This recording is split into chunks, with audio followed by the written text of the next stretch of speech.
The role of management has shifted significantly since the onset of the pandemic, with hands-on leadership becoming more crucial than ever before. Today, we're joined by Louie Herron, who is the former dealer, principal, owner of Herron Automotive Solutions, business coach, entrepreneur, and author, to share his insights on why management involvement can make or break a dealership and the strategies that help salespeople reach new levels of performance, which is something every dealer wants to hear right now, as well as every manager out there. How do we get more from our people? So, Louie, thank you so much for joining us on the show today. Jim, great to be on, buddy. Great to be on. Yeah, thanks for coming back. But Yeah. what management practices do you believe contribute to a dealership's success in this current market that we're in? Obviously, it's a race to the bottom again for gross profits. Inventory levels are through the roof. We're seeing salespeople changing out. Those that came in a post-COVID world are finding it tougher and tougher to sell cars because we know that if you've been around longer than COVID, then you know that the last few years have just not been the real world. And some of those salespeople are having a difficult time. But so what would you say? What are some of the things that managers really need to focus on to contribute to the success of the store today?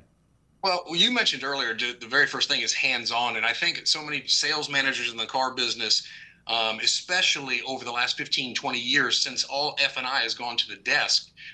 Back in the day when I was desking deals, I mean, you couldn't structure a deal. You had to go to F&I director and find out, hey, what's the rate? What bank? What should I use? Sure. And they handle everything. They had a lot of control of the dealership. Well, today it's not the case. So you've got sales managers structuring all the deals up front, which I don't have a problem with. At the end of the day, though, that turns a sales manager into a desk manager, right? And so when you look at the term sales manager, you're involved and you're in control of the sales department. Right. So the approach you just mentioned, the hands-on approach. So if I'm in a dealership right now and I own another store, again, one of the first things I would do is if I've got 3 desk managers, right, and they rotate and schedule, whatever the case may be, my store's doing 3, 4, 5 cars a month. Look, I've desk deals, and a lot of guys that are watching this and dealer principals and general managers have desk 10, 15, 20 deals on a Saturday, right? There's no need to have 3 or 4 sales managers sitting at the desk holding hands, right? So in my mind, have one guy desking the deals. The other guys, 2 or 3 need to hit the floor. One needs to hit the phone. And managers don't really want to hear this. And I get it. Because what we're talking about post-COVID is we're talking about that blocking and tackling. We're talking about getting back into it. When I coach and teach in a lot of the stores that I'm in, I'm actually telling the sales managers the same things I'm telling the salespeople. In other words, you should have a reconciliation on a daily basis to know what internet leads, what phone leads came in yesterday. What's the process? The current process in most stores is the BDC internet handle that. They get paid, hourly wage or $25 an appointment set, 25 for a show and a sold or whatever the case may be, but they're not as experienced as the sales managers, right?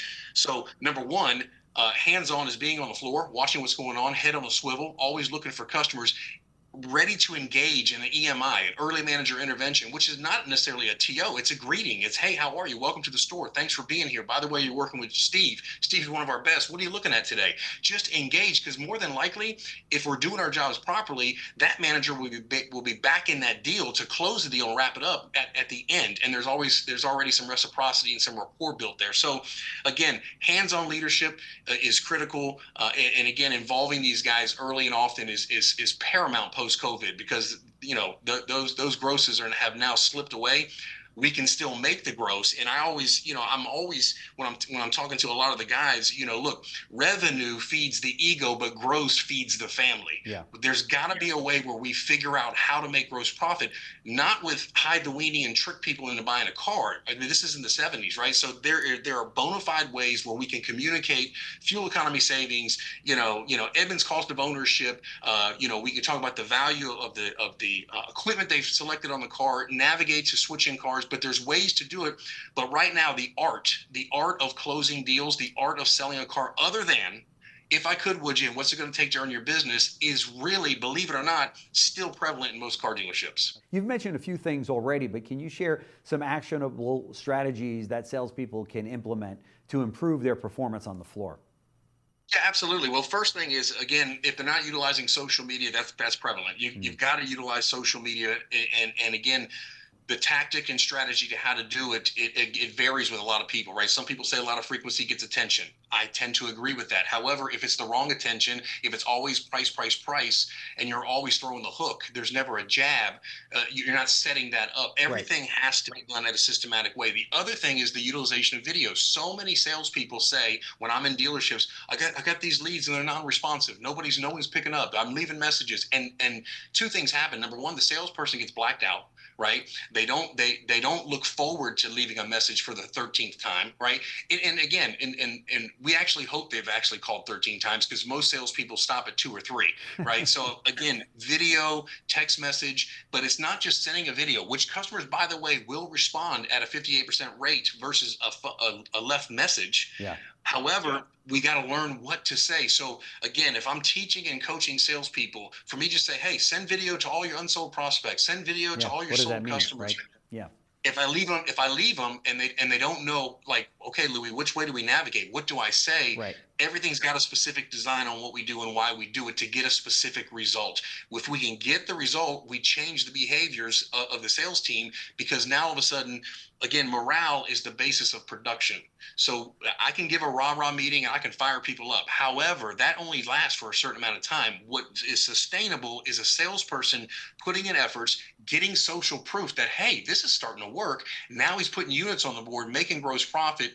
You've never found a salesperson that sold 37 cars that's blacked out. Right? I mean, production is the key.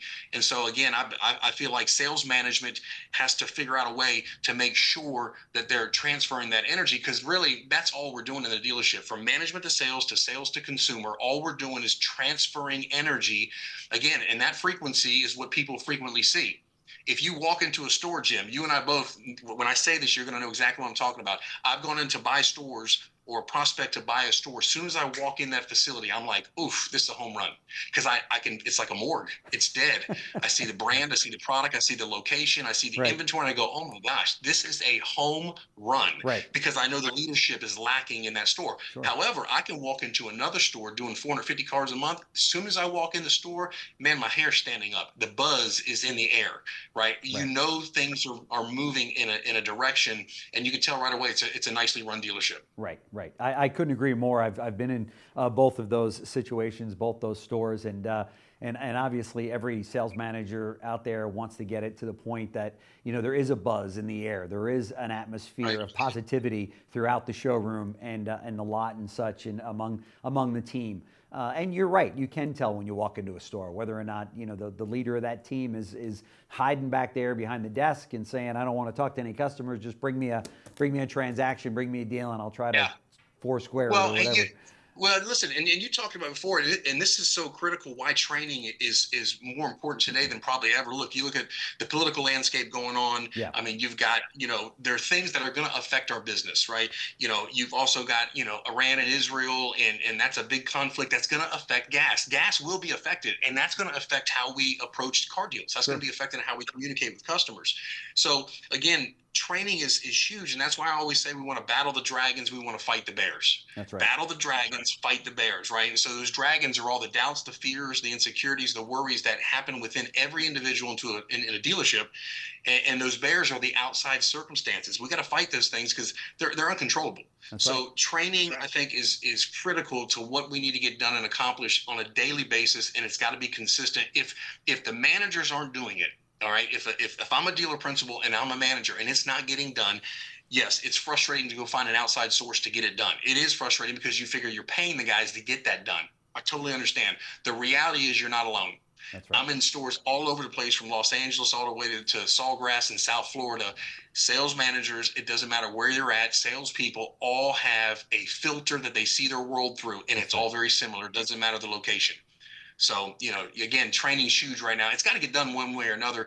It's the only way we're going to improve. We're going to get better. And the training should be not only specific to the niche of the auto industry or what someone's actually doing. It's also got to be training the individual to become a better person, because culturally, if they become better, the environment becomes better, the atmosphere becomes better, and then all of a sudden, collectively, the team does better. No question about it. I'm going to leave it right there. Louie Herron, former dealer, principal, entrepreneur, business coach, speaker, author. This guy's the real deal. So if you're looking for, you know, somebody to bring into your dealership to turn it upside down and get it to the next level, Louie might be the guy you're looking for. We'll show the information here on the screen as to how to get a hold of him. And Louie, thank you so much. Really appreciate you coming in and stopping by CBT News. I know that our viewers will get a lot out of your visit with us, as they did last time you were on. So thanks so much. Awesome. Thanks, Jim. Appreciate you. Thanks.